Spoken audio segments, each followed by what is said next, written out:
Hi everyone. Hey, I'm here in the narthex of our church, and I am behind the welcome desk for the visitors who come into our church.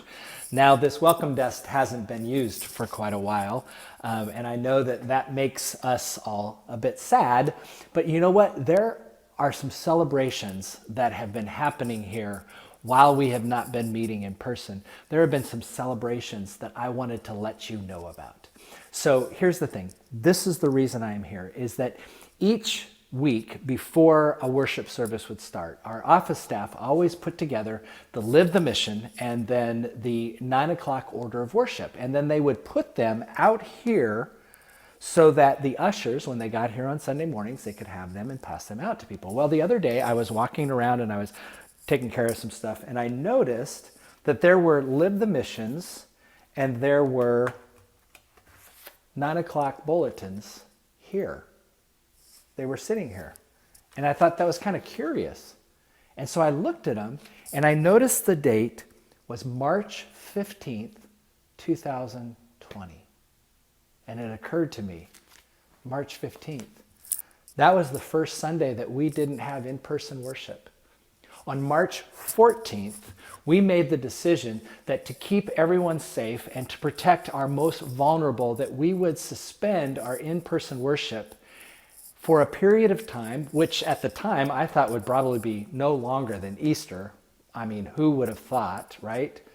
But here we are, got through the entire spring, through the entire summer, and now we're into the fall, and we're just now beginning in-person worship again.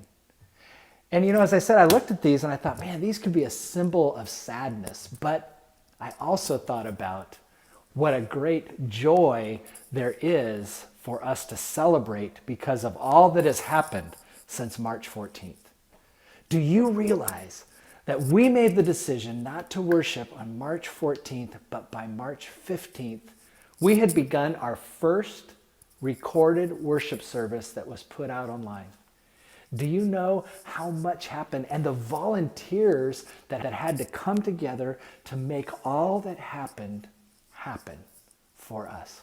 We started recording our worship services on Saturday mornings. We had volunteers who were coming in and helping make that happen. That first Sunday, you may remember, we didn't have cords that were long enough for the iPad that we were recording on.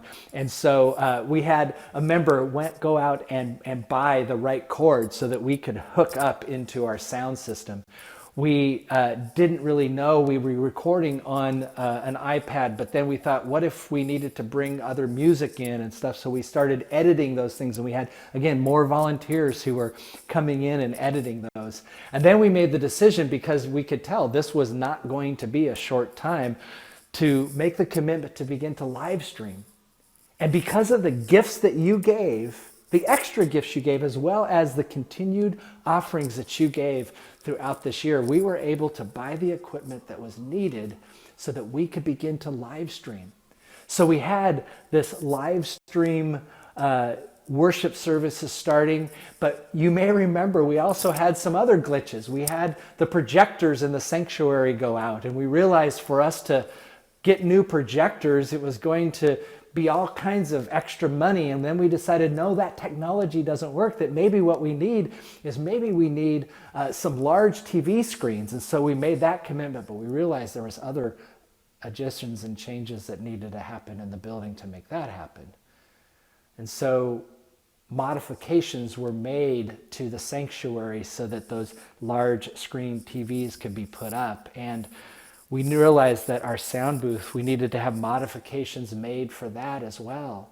That raised pulpit came down, and we used the raised pulpit for the area where those who were doing the live stream could sit safely, social distanced away from the others in the sound booth. It was amazing, the transformation that happened to us almost overnight. We went from never recording a worship service to only recording a worship service. We went from never live streaming to all of a sudden live streaming. We had to have volunteers come together to be trained on how to do this. Tony had to modify so many things within this building. We had to then prepare for other things that were going to happen once we opened up. We started to have the protective screens so that the office could eventually be open. We had to add disinfectants and all kinds of other processes so that we could have people meet in small groups in the building. We had a reopening team get together and start meeting so that we could come up with the protocols that were needed for everything that was going to happen. And you know what? It happened in such a short period of time. Now, I don't know if you are finding the online things that we are doing a blessing or if they are become tedious to you, but I got to tell you, that is right now how we are continuing to share the Word of God. And it happened almost overnight. And it happened because of the people volunteers we had in this church who gave time, who began to expand what it was that they were doing in this church to do different things, as well as the financial gifts that you gave to this church, continuing to support the ministry. What a joy it is to be a part of a congregation like this. What a joy it is to know that even in hard times, we find a way to be a blessing to each other. So we're heading into 2021, and we are all hoping that it is much better than 2020 has been. But you know what? Maybe we shouldn't use the word better. Maybe we should use the word different. Because there were a lot of good things that happened this year. It may not have seemed that way, but we as a church made great strides, and we moved forward in our online presence as we never would have imagined had it not been for what happened in 2020.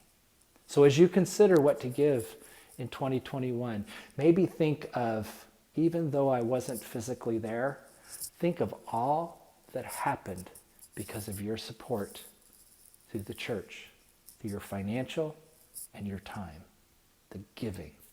It made a huge difference. Thanks so much.